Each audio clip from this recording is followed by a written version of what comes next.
봉독하겠습니다. 출애굽기 20장 12절에서 17절까지 우리 같이 봉독합니다. 시작. 내 부모를 공경하라. 그리하면 내 하나님 여호와가 내게 준 땅에서 내 생명이 길리라. 살인하지 말라. 간음하지 말라. 도둑질하지 말라. 내 이웃에 대하여 거짓 증거하지 말라. 내 이웃 집을 탐내지 말라. 내 이웃의 아내나 그의 남종이나 그의 여종이나 그의 소나 그의 나귀나 무릇 내 이웃의 소유를 탐내지 말라. 아멘. 우리 기도하겠습니다. 하나님 아버지, 이 아침에 우리를 불러주시고 또 말씀 앞에 세워주시니 감사합니다. 성령 하나님께서 진리의 말씀 감동으로 기록해 주셨사오니 성령께서 우리의 마음을 조명해 주셔서 인간적인 생각들을 가지고 말씀을 판단할 것이 아니라 성령이 주시는 생각을 가지고 하나님의 말씀에 은혜 받게 하시고 또한 우리의 삶을 다시 돌이켜보고 회개하고 그래서 하나님이 기뻐하시는 하나님의 영광을 위하여 귀한 말씀을 순종하는 삶을 살도록 인도해 주셔서 우리의 삶의 말씀에 풍성한 열매가 가득하도록 인도하여 주시옵소서. 부족한 종이 참심이 두렵고 떨리는 마음 가지고 말씀을 들고 섰습니다. 함부로 말하지 않게 하시고 오직 여호와 하나님의 말씀만 성령의 인도하심 따라서 바르게 증거할 수 있도록 인도하셔서 주님 말씀을 전하는 종이나 또 듣는 우리 믿음의 가족들이 함께 은혜 받는 복된 한 시간 되게 인도해 주실 것을 간절히 바라옵고 예수님의 이름으로 기도드리옵나이다. 아멘. 저는 지난 월요일부터 수요일까지 서북 지역 노예협의회 그 부부 수련회가 속초에서 있었어요. 은혜 가운데 참 잘 다녀왔습니다. 근데 월요일 오후부터 수요일 오전까지 예배를 7번을 드리더라고요. 그 짧은 시간에. 근데 이 예배를 드리면서 좋기도 하지만 또 많은 참 생각을 했습니다. 이번 수련의 특징이 강사들이 7번 예배 드리니까 7번 거기에 뭐 기도하는 사람들, 말씀 전하는 사람들 쭉 이렇게 오고 유명하다는 강사 목사님들이 전부 다 이제 오셔가지고 말씀을 전하는데 말씀을 가만히 들으면서 거기 다 모인 사람들이 목사 장로들이니까 내가 여러분들 앞에서 말씀을 전하겠느냐고 그러면서 자기 목회 간증을 하는 거예요. 저는 참 왜 이렇게 하시지? 하나님의 말씀을 가지고 말씀보다 더 좋은 게 뭐가 있지? 간증을 하면서 은근히 자기 자랑하고 하는 것을 보면서 제가 기도하면서 제가 놀란 게 하나 있어요. 그게 뭐냐면 지금 위기구나. 하나님의 말씀이 강단에서 선포되지 않고 간증이나 하고 자기 자랑이나 하고 여러분 그거 심각한 위기입니다. 코로나보다 더 큰 위기가 이제 앞으로 오겠구나라는 생각이 제 마음속에. 그래서 기도했어요. 정말 말씀을 붙들고 그 말씀에 천착하고 말씀 가운데 머물러야 되는데 이렇게 정말 심각한 위기가 우리에게 오겠다 하는 생각을 지울 수가 아주 성황리에 끝났습니다. 그러나 시간 강대상에서 전하는 말씀들이 코로나보다 더 큰 위기가 이제 우리에게 닥쳐오겠구나. 말씀에 깊이 매이고 매달리고 천착하고 이게 정말 필요한데 여러분 오늘 우리가 생각할 이 말씀은요 이웃의 집을 탐내지 말라 10번째 계명이에요. 내 이웃의 집을 탐내지 말라 시작하는 이 10번째 계명은 지금까지 우리가 생각했던 6, 7, 8, 9 계명과 떨어져 있지 않고 아주 긴밀하게 연결이 되어 있는 것을 볼 수가 있어요. 6, 7, 8, 9 계명은 도둑질하지 말라, 간음하지 말라, 살인하지 말라 이런 것들 전부 다 행동에 관한 것이지만 그러나 오늘 여기 이 말씀 10계명은 10번째 계명은 우리의 마음에 초점이 맞추어져 있어요. 예수님은 마태복음 5장에서 산상수훈에서 10계명을 해석하시면서 우리 마음을 말씀을 하시죠. 살인하지 말라. 누구든지 살인하면 심판을 받게 되리라 하였다는 것을 너희가 들었으나 나는 너희에게 이르노니 형제에게 노하는 자마다 심판을 받게 되고 형제에 대하여 아주 심한 욕을 하는 자도 지옥불에 들어갈 것이라고 예수님께서 말씀하셨어요. 간음하지 말라 하였다는 것을 너희가 들었으나 나는 너희에게 이르노니 음욕을 품고 여자를 보는 자마다 이미 마음에 간음한 것이라고 정죄를 했어요. 그러니까 이 10번째 계명은요, 이웃 사랑의 계명을 한꺼번에 모아 우리의 마음 상태, 이 마음 상태를 지금 살펴보는 그런 말씀이에요. 사람들은 그렇게 얘기하죠. 내가 언제 도둑질했냐? 구체적으로 내가 도둑질한 게 없지 않느냐? 증거가 어디 있느냐고. 내가 언제 살인했느냐? 내가 언제 간음했느냐 하면서 내가 행동하지 않았는데 나는 범죄하지 않았다 하는 우리를 향해서 행위에 앞서 우리 하나님은 중심을 보신다. 마음을 보신다. 이렇게 말씀하셨어요. 골로새서 3장 5절에 이렇게 말씀합니다. 그러므로 땅에 있는 지체를 죽이라.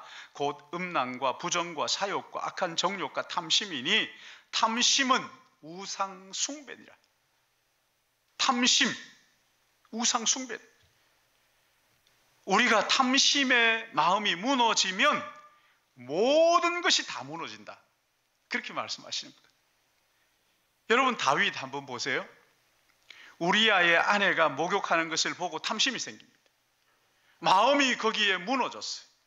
그러자 우리아의 아내를 도둑질하잖아요. 자기 것이 아니잖아요. 도둑질하죠. 그리고는 간음을 하고, 간음한 것을 감추기 위해서 우리아를 불러다가 거짓말을 하잖아요.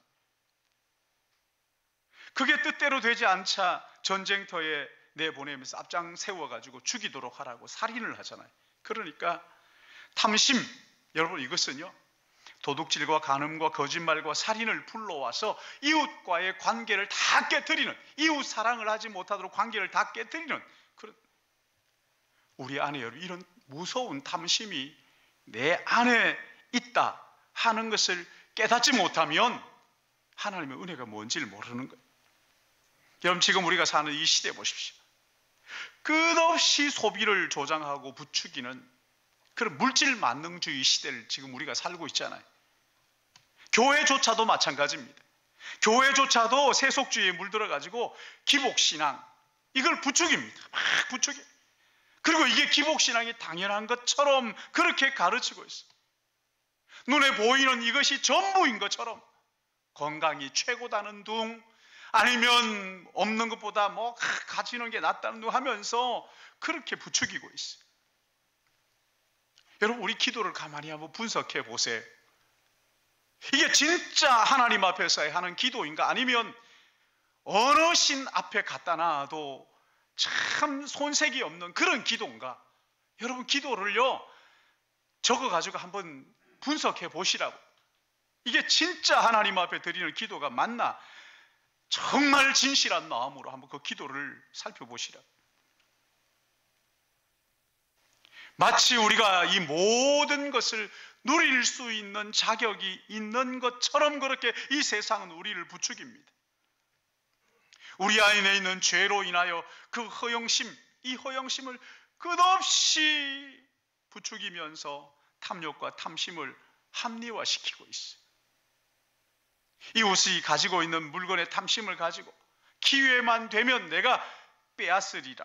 그래서 자기 것을 삼겠다고 하는, 내가 저거 가져야 되겠다고 하는 그런 탐심이 마음속에 부글부글 끓고 있는 것이지.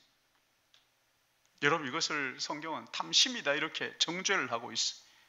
내가 가지지 않았지만 다른 사람이 가지고 있는 걸 기뻐할 줄 모르고, 다른 사람이 그걸 가지고 있으면 어떻게 하든지 내가 내 것으로 만들려고 하는 이런 탐심. 하나님은 사랑하는 자녀인 우리를 앞에 앉혀놓고 사랑하는 마음을 담아서 우리에게 말씀하셔요. 내 이웃이 가지고 있는 것을 네가 탐하지 말아라. 어떤 것이라도 탐내지 마라. 왜? 내가 네 아버지 아니냐. 하나님이 우리의 아버지라고 말씀하시면서 이웃의 것을 어떤 것이든지 탐욕, 탐심 부리지 마라. 주님은 제자들에게 비유로 말씀하시면서 무엇이든지 우리 밖에서 들어가는 것은 더러운 것이 아니다. 왜냐하면 밖에서 들어가서 다시 나오기 때문에. 그러나 사람 안에서 나오는 그것을 우리를 더럽게 한다고 말씀하시면서 사람의 마음에서 나오는 것은 악한 생각, 곧 음란과 도둑질과 살인과 간음과 탐욕과 악독과 속임과 음탕과 질투와 비방과 교만과 우매함이니 이 모든 악한 것이 다 속에서 나와서 사람을 더럽힌다. 우리 안에 이런 것들이 있다는 거예요. 여러분, 이걸 깨닫지를 못하면 하나님의 은혜가 안다고 말은 하지만 그러나 실제로는 모르는 거예요. 내가 얼마나 내 안에 이 더러운 죄악들로 가득 차 있느냐. 여러분, 기독교는 인생은 처음 태어날 때부터, 아니 태 속에 있을 때부터 이미 죄인이라고 가르치고 있잖아요. 그래서 모든 사람의 죄를 범하였으며 하나님의 영광에 이르지 못했다고 하셨고 의인은 없나니 하나도 없다 이렇게 말씀하셨죠. 여러분, 이게 성경이 인생을 보는 눈이에요. 그래서 바울은 자신을 뭐라고 얘기합니까? 나는 죄인 중에 괴수로다 이렇게 말합니다. 이사야는 하나님의 그 거룩한 임재 앞에 서서 화로다 나여 망하게 되었도다. 나는 입술이 부정한 자들 가운데 거하는 입술이 부정한 사람이라고 탄식을 하고 있잖아요. 우리 속이 얼마나 더러운지, 얼마나 더러운 죄악으로 가득 차 있는지 그 악함과 부패성을 깨닫기 전까지는 하나님의 은혜가 뭔지를 모르는 거예요. 그러니까 이 10번째 계명은요, 스스로 나는 살인하지 않았다, 간음하지 않았다, 행동하지 않았다는 것을 가지고 의롭다고 여기는 인생들을 향해 가지고 한 방 먹이는 거죠. 완전히 다 박살을 내는 거예요. 우리 안에 있는 이 탐심, 여러분, 이것은 우리 안에 영적인 모든 것들 한순간에 무너뜨려 버려요. 감사가 사라지게 만들고 기쁨이 없어지게 만들고 그 하나님의 풍성함이 무엇인지 다 잃어버려 삶의 능력을 상실하고 무서운 죄란 말이에요. 탐심, 우리 안에 있는 정말 귀한 것들을 송두리째 빼앗아가 버린 너무나 무서운 죄라는 것을 우리가 알아야 합니다. 여러분, 탐심이 우리 안에서 꿈틀거리기 시작하면요, 첫 번째로 기쁨과 감사가 사라집니다. 예배를 드리는 것이 무슨 의미가 있나 이렇게 말합니다. 뭣도 모르고 말이지. 이웃과 자기를 비교하면서 원망하고 불평을 쏟아놓기 시작합니다. 여러분, 우리가 주님을 만난 후에 가장 큰 은혜 가운데 하나가 뭡니까? 다른 사람과 비교하지 않는 거잖아요. 나 같은 죄인을, 이런 형편없는 죄인을 사랑하셔서 구원하신 하나님의 은혜가 너무 크고 고마워가지고 다른 사람이 어떻게 하든 비교하지 않잖아요. 누가 뭐라고 하든 거기에 내가 어떤 존재인가를 증명하기 위해서 뭘 하든가 이렇게 하질 않아요. 내 있는 이 자체로 하나님이 나를 사랑하신다는 걸 믿으니까 다른 사람들은 함부로 판단하지 않는 거죠. 내가 소중한 만큼 하나님께서 다른 사람들도 저렇게 사랑하시는구나 소중하게 여기는 거예요. 자기를 증명하기 위해서 억지로 꾸미질 않아요. 막 그냥 세상에 있는 것들을 가지고 자기를 꾸미려고 하질 않습니다. 내가 어떤 존재인지를 알기 때문에 나의 외적인 것을 가지고 절대 잘난 척하지 않습니다. 뿐만 아니라 다른 사람들이 뭐라고 하든지 그 평판에 속지를 않습니다. 누가 나를 이렇게 얘기하더라. 글쎄, 여러분 돌아서서 무슨 얘기할지 아무도 모르잖아요. 어떤 것이든지 그것 때문에 흔들리지 않아요. 하나님 아버지께서 나 같은 죄인을 사랑하셨다는 그 흥분되는 그 감격을 끌어안고 다른 집과 비교하지 않아요. 여러분, 아이들 한번, 우리 자녀들 다른 집 아이들하고 비교 한번 해보세요. 결혼한 배우자를 이웃집 아내와 남편과 비교해 보세요. 제 어릴 때 친구들이 이제 제 방에 놀러 왔어요. 이런저런 이야기를 하고 가기 전에 제 아내를 쳐다보고 그러더라고요. 목사님하고 사시니까 좋지요 이렇게 얘기해요. 그러니까 제 아내가 뜸을 들이더라고요. 그래서 제가 무슨 얘기를 하려고 그러나, 살아보세요 좋은지 이러더라고요. 여러분, 우리 안에 자꾸만 우리 속에 있는 이 탐욕을 부추기면 안 되는 거죠. 여러분, 이 10번째 계명은요, 우리 안에 있는 감사와 하나님이 주신 그 은혜, 자족한 삶을 우리에게 가르쳐 주는 거죠. 그치?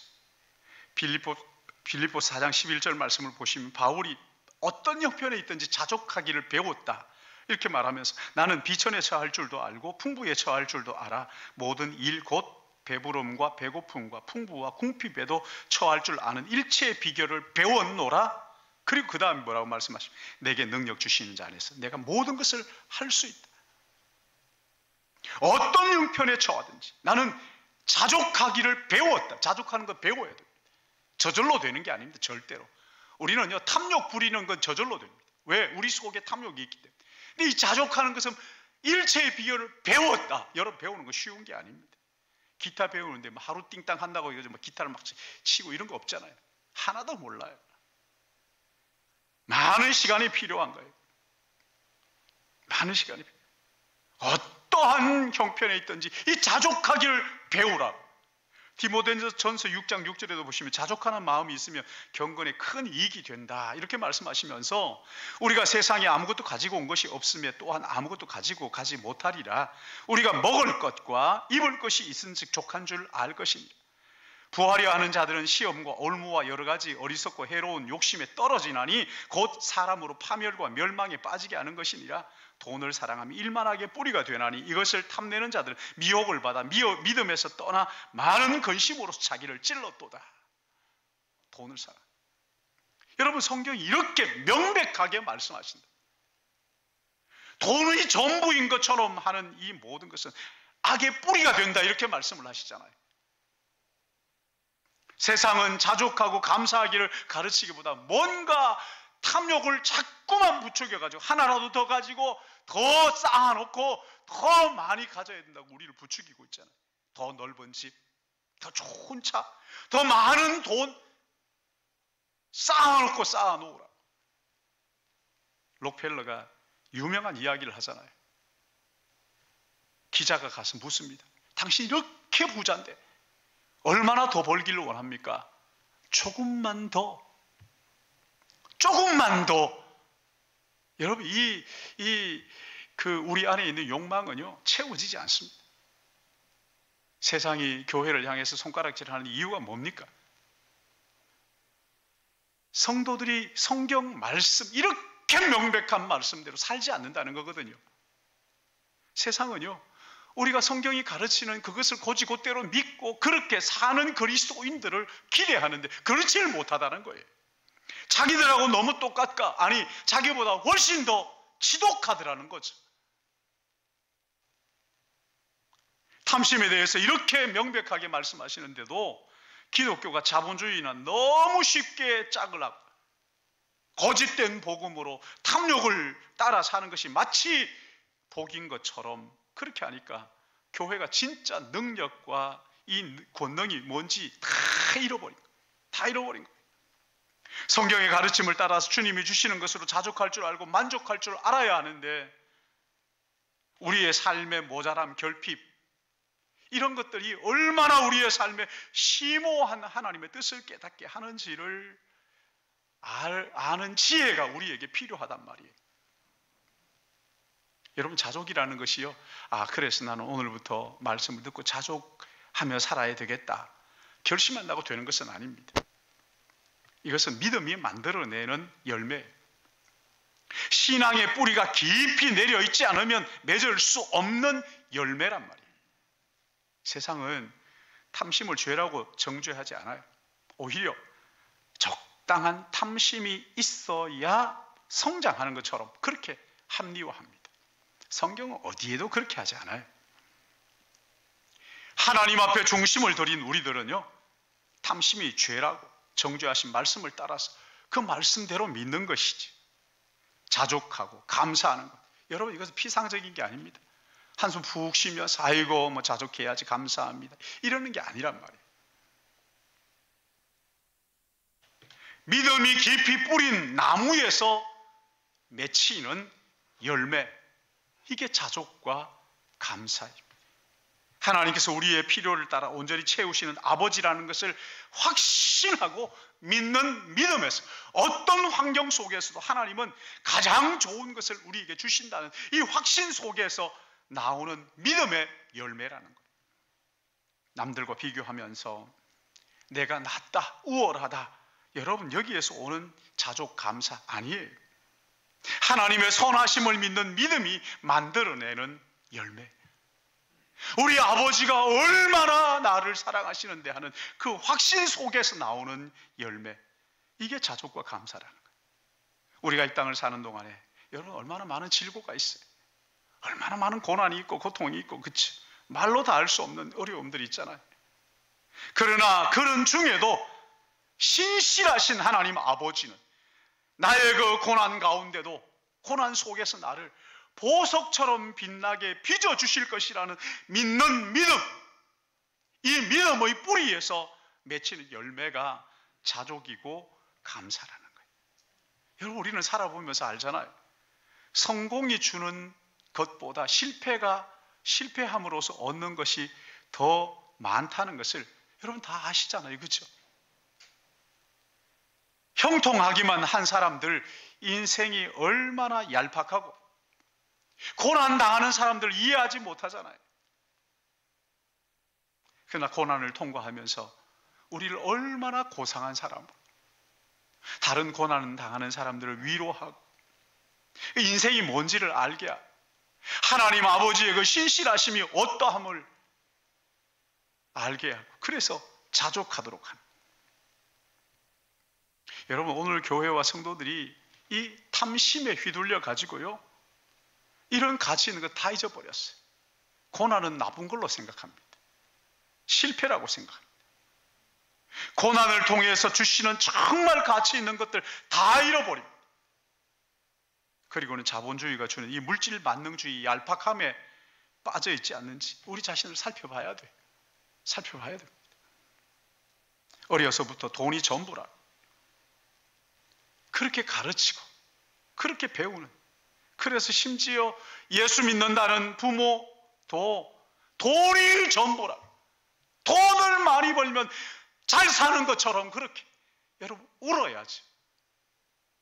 아무리 돈을 많이 벌고 아무리 높은 자리를 얻어도 주의를 성수하지 않으면, 하나님 앞에 정말 예배를 목숨보다 소중히 여기는 이런 것들을 보여주지 않으면 자녀들 믿음에 거할 리가 없지요.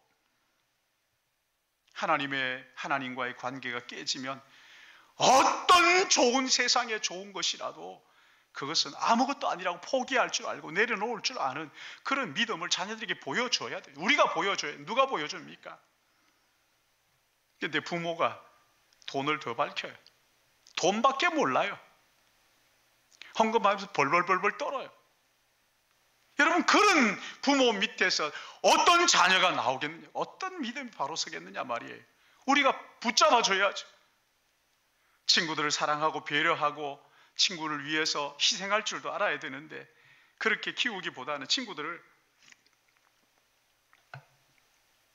경쟁자로 생각해가지고 너 쟤 이겨야 돼, 쟤 밟고 올라가야 돼, 이렇게 가르치는데 거기에 어떻게 진정한 우정이 싹 트겠느냐고요. 예수 믿는 우리가 변화된 가치관을 가지고 중심을 탁 잡고 있어야 자녀들이 배울 거 아니에요. 근데 우리가 더 앞장서서 물질 만능주의에 이걸 부추기고 돈을 밝히고, 여러분 그런 거 아닌지 정말 진지하게 우리 자신을 성찰하고, 만약에 잘못한 것이 있다면, 잘못된 것이 있다면 하나님 앞 철저하게 내려놓고 회개해야 되는 거죠.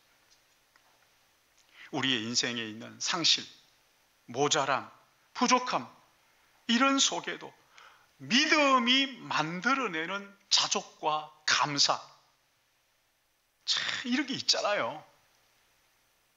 내가 당한 상처가 다른 사람을 어루만지고 고치고 회복시키는 하나님의 치유의 손길이 된다는 것을 믿으시기 바랍니다. 우리가 그거 알잖아요. 부족함과 모자람이 결코 실패가 아닌 아픔 같지만 지나고 나면 성공이 줄 수 없는 너무나 부요하고 가치로운 것들 우리의 마음속에 허락해 주십니다. 여러분 이거 다 아시잖아요. 얼마나 더 많이 받아야 내가 자족하고 감사할 수 있겠어요. 하나 부족한 것 때문에 그동안 주신 모든 은혜를 다 쏟아버리고 그냥 원망하고 불평한다면 이거 어떻게 해야 됩니까 도대체? 우리 자녀들 한번 생각해 보세요. 건강하게 자라준 것만 해도 감사한데 하나 부족한 것 때문에 참 그냥 네가 내 자식인 것을 후회한다는 등 뭐 이딴 소리를 하면요, 원망하고 불평하면 정말 우리가 이 땅에서 하나님으로 인한 자족, 믿음으로 인한 감사, 여러분 이런 것이 얼마나 큰 지혜인지를 깨닫기를 주님의 이름으로 축복합니다. 예수 믿는 사람들이 아름다움, 그게 뭐예요? 다 갖추는 겁니까? 아니잖아요. 모자라고 부족함 속에서도 자족할 줄 알고, 감사할 줄 알고, 얼굴이 환하게, 그래서 저 사람은 모든 것을 다 가졌나?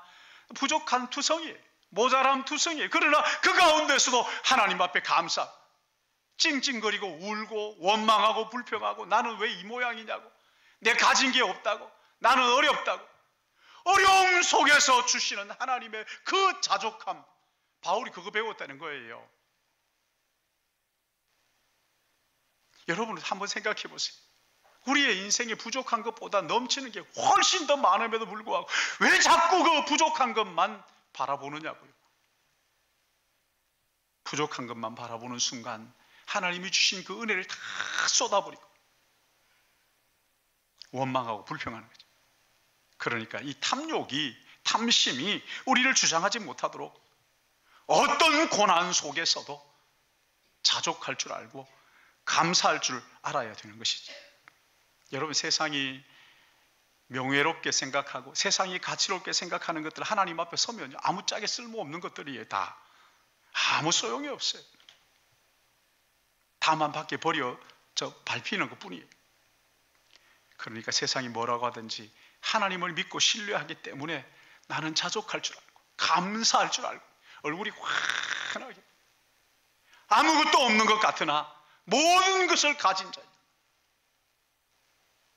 낙심하는 자 같으나 낙심하는 자들을 붙들어주는 자이고 말이죠. 자녀들이 꼭 실패하는 길을 가는 것 같지만 여러분, 우리는 어떡합니까? 기다려주고 기도해주고 신뢰하고 믿어주고 말이죠. 여러분, 이게 진짜 예수 믿는 사람들의 모습 아닌가요? 남들 누리는 거 나 다 누리고 싶고, 남들 가진 거 내가 다 가지고 싶고, 그러면서 겸손한 척하면서, 여러분 이게 무슨 예수 믿는 능력이, 예수 믿는 사람들의 능력이 아니잖아요. 좀 부족하기도 하고 모자라기도 하고, 그러나 그 중에서도 자족하면서 감사하는 것, 여러분 이게 오늘날 성도들의 능력인데 이걸 다 잃어버려요. 성도는 모자람 속에서도 하늘의 영광을 맛보는 거죠. 그렇죠? 약함이 강함이 되고 고난이 영광이 되는 그것을 믿는 사람들이 성도잖아요. 여러분, 이런 차원을 세상이 어떻게 알겠어요? 소유와 탐욕의 마음이 다 빼앗겨 있는 이 세상에서 하나님이 주시는 부족함 가운데서의 자족, 만족, 약함, 모자람 속에 주시는 하나님의 능력, 이런 것들을 다 잃어버린 것이에요. 사랑하는 여러분, 한번 생각해 보세요. 세상이 우리의 필요, 욕망 채워줍니까? 정말? 전도서 5장 7절 이렇게 말씀하셔요. 은을 사랑하는 자는 은으로 만족하지 못하고 풍요를 사랑하는 자는 소득으로 만족하지 아니하나니 이것도 헛되도다.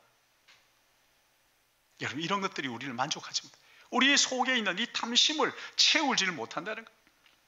여러분, 우리가 이거 살아보니까 알겠잖아요. 만족이 어디 있어요? 하나님만이 우리의 참된 만족이 되는 것을 믿으시기 바랍니다. 캐나다에 사는 자매가 저한테 그래요. 목사님, 캐나다가 얼마나 아름다운지 몰라요. 꼭 오셔서 자기가 그냥 다 소프트 할 테니까 꼭 오시라고 신신당부를 하고 가는 거예요. 근데 여러분, 가가지고 한 보름만 살아봐요.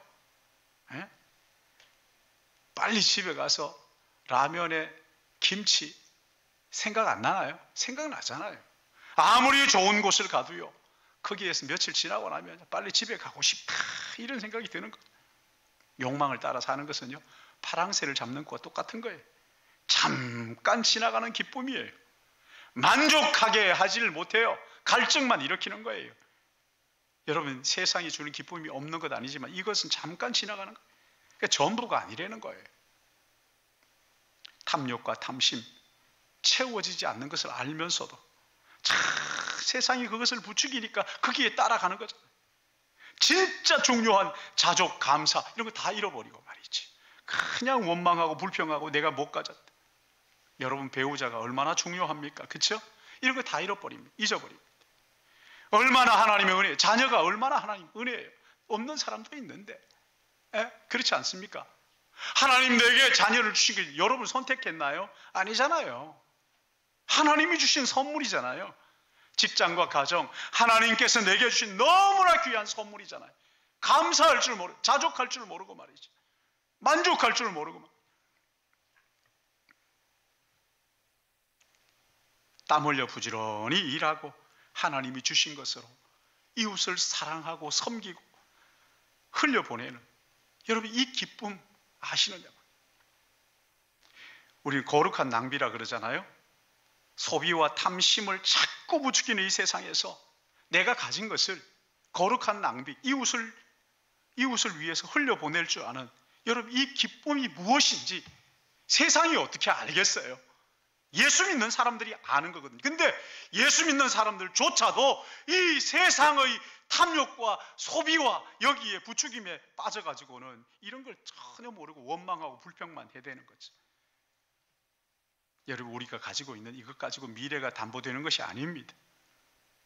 우리가 가지고 있는 것을 이웃에게 흘려보내고 유익하게 하고, 여러분 이게 그리스도인의 삶이잖아요. 직장에서 돈 버는 거다, 여러분 아닙니다. 오늘 가서 내가 돈 벌어야지, 그런 게 아니에요. 우리 믿음의 선배들은 그 직장을 뭐라고 생각하느냐 하면, 직장에서 하는 그 일 하나가 하나님을 영화롭게 하는 것이다. 이웃을 유익하게 하는 것이다. 그래서 그 만드는 제품 만드는 사람 그 하나의 정성을 쏟는 거예요. 왜? 하나님을 섬기는 것입니다. 이웃을 섬기는 것입니다. 주부들이 설거지하는 것과 목사가 설교하는 것이 똑같이 하나님을 영화롭게 하는 것이다. 그래서 그런 것 하나 함부로 하지 않고 게으르게 하지 않는 거죠. 이웃을 유익하게 하는 것이다. 마틴 루터가 그렇게, 우리 믿음의 선배들이 그렇게 얘기했어요. 근데 오늘 우리가 어떻게 하고 있는지 한번 생각해 보시오. 일상 속에서 이웃을 섬기는 이 아름다운 모습 다 잊어버리고 탐심을 부리고 욕심을 내고. 학생들도 공부해야 되는 이유가 자기가 좋은 직장에 들어간, 아니에요. 그 잘못된 생각이에요. 세상의 가치관이에요. 공부를 해서 하나님께 영광 돌리고 이웃을 섬기는 거예요. 더 이웃을 잘 섬기기 위해서 여러분 공부를 하는 거죠. 이런 걸 다 잃어버리고 탐심을 가지고 내가 어떻게 하면 죄를 이겨가지고 더 좋은 직장을 내가 들어갈까, 그런 게 아니란 말이죠. 주님 말씀하시죠. 네가 이 세대에서 부한 자들을 명하여 마음을 높이지 말고 정함이 없는 재물에 소망을 두지 말고 오직 우리에게 모든 것을 후히 누리게 하시는 하나님께 두며 선을 행하고 선한 사업을 많이 하고 나누어 주기를 좋아하며 너그러운 자가 되게 하라. 쌓아두고 소비하는 일에 인생을 낭비하지 말고 선한 사업을 많이 쓰고 나누어 주고 흘려보내. 그래서 이웃의 필요를 채워줘. 쓸 것을 나누어 주라는 거예요. 나는 그렇게 못 살겠습니다 하는 분들요, 여러분 이걸 내가 평생 그렇게 살아야 되겠다 생각하지 마시고요. 되지도 않습니다. 그렇게 하지 마시고 한두 번만, 내가 이번 한두 번만, 내가 몇 번만 내가 그렇게 한번 해보겠다 작정을 하고 해보시라고요. 나를 위한 지출 확 줄이세요. 이웃을 위해서 흘려보내세요. 하나님이 어떻게 하시는지 여러분 그 놀라운 일들이 일어날 거예요. 우리 교회에서 이 말씀을 따라 순종할 때 여러분 놀라운 일들이 일어날 거예요. 돈을 붙들고 부들부들 떨면서 그렇게 살아야 미래가 담보되는 줄로 알다가 그게 아니라는 것을 비로소 깨닫게 되는 것이지. 믿음으로 사는 것은 여러분 과분한 영광을 누리는 삶이잖아요. 자격 없는 우리에게 값없이 거저 주시는 그 영생을 누리는 삶이잖아요. 자족과 감사, 이 신령한 은혜를 구하며 사시기를 주님의 이름으로 축복합니다. 이웃집을 탐내지 않고 자족과 감사하는 이 복된 인생 말이죠. 그래서 이웃을 유익하게 하고 복되게 하고 흘려보냄으로써 하나님이 주시는 참된 신령한 은혜가 무엇인지를 맛보며 그렇게 사는 우리 신일교회 가족들 되시기를 예수님의 이름으로 축복합니다. 사랑의 하나님 아버지 감사합니다. 오늘도 이 귀한 말씀을 들었습니다. 아버지 하나님, 세상 사람들과의 다른 삶을 살아야 하겠는데 우리의 삶이 어떤지 진지하게 검토하고 살펴보고 성찰하게 하여 주시옵시고, 우리 하나님 앞에서 정말 하나님이 기뻐하시는 게 무엇인지 오늘 나에게 주신 것, 이것 가지고 자족하고 감사하고 만족하고, 그래서 세상이 알지도 못하는 평안을 누릴 수 있도록 인도하여 주시옵시고, 내 삶에 쌓여있는 것들을 가지고 이웃을 위하여 선한 사업에 힘쓰고 흘려보냄으로써 주님의 나라가 이 땅에 이루어지도록 은혜 베풀어 주시옵소서. 감사하옵고 이 시간 또한 귀한 예물을 정성 다하여 드리기 원합니다. 대충이나 억지로나 또는 하나님 아버지 함부로 드리는 것이 아니고 온 마음을 다하여서 정말 하나님이 나에게 주신 것 정성 다하여 구별하여 주님의 것입니다 고백함으로써 하나님이 주시는 그 말로 다 할 수 없는 은혜를 경험하는 믿음의 아름다운 열매가 풍성히 열리는 삶을 살도록 인도해 주실 것을 바라옵고 예수님의 이름으로 기도드리옵나이다. 아멘. 다 찬양하자.